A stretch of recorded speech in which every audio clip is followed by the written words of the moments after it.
Hello students, welcome to SST class. Today we will do revision of the chapters that we have studied previously. जो भी हमने previously study किया है उसका हम revision करेंगे and in the form of MCQs, because in your periodic test the MCQs will be asked. Multiple choice questions आएंगे और इन्हीं मल्टीपल चॉइस क्वेश्चंस के थ्रू हम चैप्टर्स को रिवाइज करेंगे एंड जो क्वेश्चन आपके टेस्ट में आएंगे उसमें एक क्वेश्चन में 3 ऑप्शंस होंगे, लेकिन यहाँ पे 4 ऑप्शंस दिए गए हैं. Okay, so this is only for your understanding, but in the test there will be 3 options, 1, 2, 3. 4th option वहाँ पे नहीं होगा. Okay, so first of all we revise the history. History के क्वेश्चन हम रिवाइज करेंगे. हिस्ट्री का chapter है in the earliest cities. इसको हम मल्टीपल चॉइस क्वेश्चंस के थ्रू रिवाइज करेंगे और हम किसी भी क्वेश्चन को बहुत ज़्यादा डीप में एक्सप्लेन नहीं करेंगे. हम सिर्फ क्वेश्चन देखेंगे, उसकी हल्की एक्सप्लेनेशन देखेंगे और उसके बाद नेक्स्ट क्वेश्चन पे चले जाएंगे. ओके, क्योंकि ये रिवीजन क्लास है तो उसको हम फास्ट फॉरवर्ड करेंगे. सो first of all question number first, when did Harappan cities develop? Harappan cities कब डेवलप हुई थी? सिंपली क्वेश्चन पूछना चाह रहा है कि आज से कितनी साल पहले हड़प्पा की जो सिटीज़ हैं ये डेवलप हुई थी. सो आज से करीब 4700 years ago Harappan cities were developed. Okay, so about 4700 years ago Harappan cities were developed. Next question is question number 2. How many stories of houses were generally found in Harappan cities? जो हड़प्पा की सिटी थी तो उसमें कितने स्टोरीड हाउस होते थे? Okay, 1 storeyed house और 2 storeyed house, 4 और 5 स्टोरीड हाउस, मल्टी स्टोरीड और none of the above. So in this question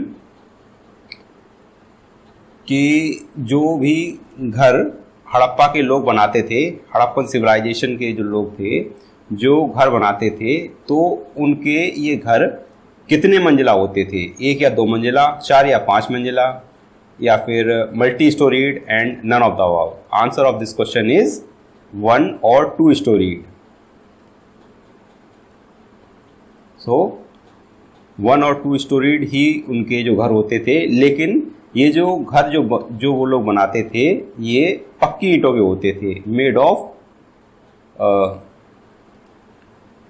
baked bricks, यानी पक्की ईंटें. ओके, और कुछ ऐसे सिटीज़ थी जिनमें जो है कुछ घर कच्ची ईंटों के भी होते थे, मड ब्रिक्स के भी होते थे. So now we will see question number 3.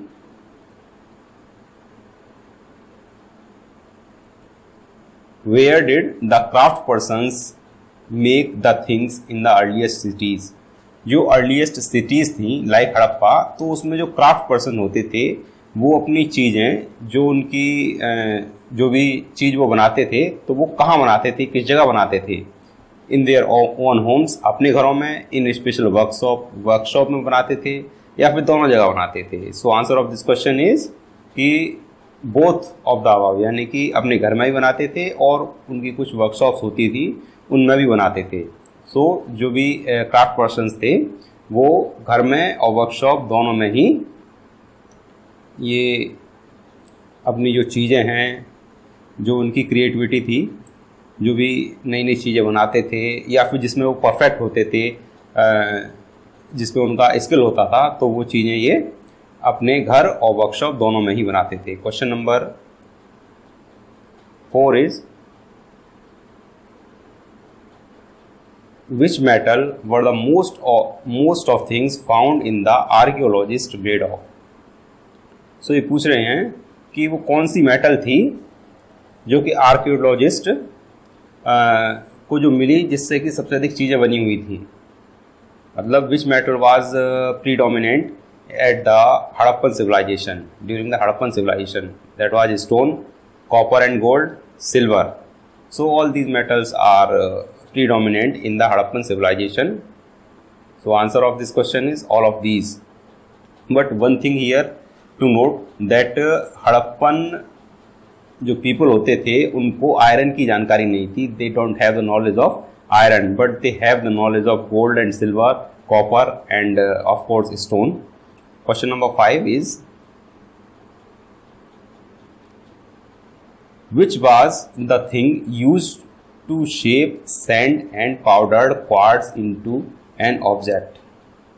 वो कौन सी चीज़ थी जो कि पाउडर्ड क्वार्ट्स को या सैंड को एक शेप देने में यूज की जाती थी?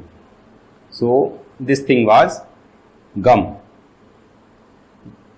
गम was used to shape sand और powdered quartz into an object. और इस तरीके से फ्यांस जो होता था, फ्यांस की जो डिफरेंट ऑब्जेक्ट्स बनाए जाते थे जो कि काफ़ी सुंदर देखने में लगते थे, वो गम की सहायता से पाउडर क्वार्ट्ज या सैंड में मिला के बनाए जाते थे. फिर इनको पकाया जाता था, तब ये फ्यांस की आर्टिकल्स बनते थे. Now question number 6 is, which colours were used for glazed material resulting in a shiny object? कौन से कलर यूज किए जाते थे ग्लेज मटेरियल को शाइनी ऑब्जेक्ट बनाने में? So the colour was blue और sea green. So these colour are used for making shiny object. Okay, next question is question number 7. From where did the Harappans get copper? Harappa के लोगों को copper कहाँ से प्राप्त होती थी? So, the most important source of copper for the Harappans was Rajasthan. Rajasthan के खेतड़ी जो माइंस हैं वहाँ से हड़प्पा के लोगों को कॉपर उपलब्ध होती थी, वहाँ से आती थी हड़प्पा में. हड़प्पा और इसकी डिफरेंट जो सिटीज़ हैं उनमें आती थी. और फिर ये जो भी क्राफ्ट पर्सन्स होते थे डिफरेंट स्टैच्यूज बनाते थे और जो भी उनको काम करना होता था उससे वो काम करते थे. Next question is question number 8. Who supplied food to craft persons, scribes and rulers in the cities? Cities में क्राफ्ट पर्सन्स को और स्क्राइब्स को और रूलर्स को फूड कौन सप्लाई करता था? स्क्राइब्स वो लोग होते हैं जो कि किसी चीज़ को या किसी डॉक्यूमेंट को लिखते हैं. These are called scribes, and rulers and craft persons. Okay, so कौन सप्लाई करेगा food? Local citizen, farmer and herders या postman? Simple, farmers and herders will supply food to craft persons, scribes and rulers. Farmers ये जो है अपने farms में जो भी क्रॉप्स होती थी उनको ये प्रोड्यूस करते थे और उसके बाद ये शहर में पहुंचा देते थे, सिटीज़ में पहुंचाते थे. और जो हर्डर्स होते थे ये भी जो है डिफरेंट जो इनके पास एनिमल्स होते थे उनके प्रोडक्ट्स को और एनिमल्स के फ्लैश को ये सिटीज़ में पहुंचाते थे और जिसको ये लोग यूज़ करते थे, जिसको ये सब लोग खाते थे. Next question is, how did the Harappans irrigate there fields and grow plants? किस तरीके से हड़प्पा के लोग अपने खेतों में सिंचाई करते थे, इरिगेट करते थे और प्लांट्स को उगाते थे? सो रेनफॉल, स्टोर्ड वाटर, स्ट्रीम्स या रिवर? जो हड़प्पन के लोग थे वो रेनफॉल पे ज़्यादा डिपेंडेंट नहीं होते थे क्योंकि इन्होंने रिवर्स के किनारे ही, रिवर्स के आसपास ही अपनी जो सेटलमेंट्स थे, अपनी जो बस्तियां थी ये बनाई. And they store water for the irrigation. Water को स्टोर करते थे और उसके बाद उस वाटर को अपने जो भी फार्म्स हैं, जो फील्ड्स हैं उनमें लगाते थे और प्लांट्स को ग्रो करते थे. Now question number 9 is complete and question number 10. From where did the boats and ships come into the sea and rivers? कहाँ से सी में और रिवर्स में बोट्स आती थी? बोट्स और शिप्स कहाँ से पहुँचते थे? तो बोट्स और शिप्स जो थे ये डॉकयार्ड से पहुँचते थे। In the city of Harappan civilization named Lothal there is a dockyard, जहाँ से डिफरेंट जो शिप्स थे, डिफरेंट जो बोट्स थी, ये पानी में उतारी जाती थी, फिर वहाँ से डिफरेंट रिवर्स में और सी में ये शिप्स और बोट्स ही पहुँचाई जाती थी। सो answer is dockyard. Next question is okay, so questions of this chapter is complete. Now we'll fast forward the questions of next chapter. So next chapter is what books and burials tell us. Okay, so book और burials हमको क्या जानकारी देते हैं? This is the name of chapter and we'll do revision of this chapter with the help of MCQs, multiple choice questions. So first question is which of the following is the oldest Veda? सबसे पुराना वेद कौन सा है? सबसे पुराना वेदा कौन सा है? We know that it is Rigveda. The oldest Veda is Rigveda. Okay, next question is question number 2, who is the god of fire according to Rigveda? Rigveda के अनुसार फायर के देवता कौन थे? अग्नि के कौन देवता थे? आग के. So the god of fire was Agnidev. So option A is correct, Agni. Agnidev was the god of fire according to Rigveda. Next question is question number 3, in which language is the Rigveda written? Rigveda को किस लैंग्वेज में लिखा गया था? वैदिक संस्कृत, वैदिक हिंदी, वैदिक तमिल और none of these. So Rigveda was written in Vedic Sanskrit. Vedic Sanskrit was different from present Sanskrit. Okay, ये जो इस समय जो संस्कृत चल रही है इससे काफी डिफरेंट थी and Rigveda was written in Vedic Sanskrit. So right option is option a, Vedic Sanskrit. Next question is question number 4, which of the two rivers are studied in the Rigveda? वे कौन सी दो रिवर्स हैं जिनको ऋग्वेदा में स्टडी किया गया है? These are Beas and Sutlej. Beas and Sutlej were the two rivers which are studied in the Rigveda. Okay, answer is b, Beas and Sutlej. Next question is question number 5, when was the Rigveda written? Rigveda को कब लिखा गया था? So Rigveda was written about 3500 years ago. 3500 years ago Rigveda was written. So answer is option a. Option A is correct. Next is question number 6, on which bark was the Rigveda written? Rigveda जो लिखा गया था वो किसकी छाल पे लिखा गया था? बार्क. बार्क मीन्स जो पेड़ होता है, जो ट्री होता है, उसकी जो छाल होती है उसको बार्क कहा जाता है. क्योंकि पहले के समय में पेपर्स तो होते नहीं थे.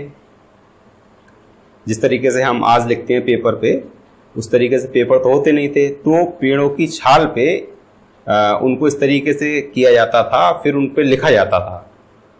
सो Rigveda was written on the bark of birch. Birch की बार्क पे ऋग्वेदा को लिखा जाता था. And next question is question number 7, where is birch bark found?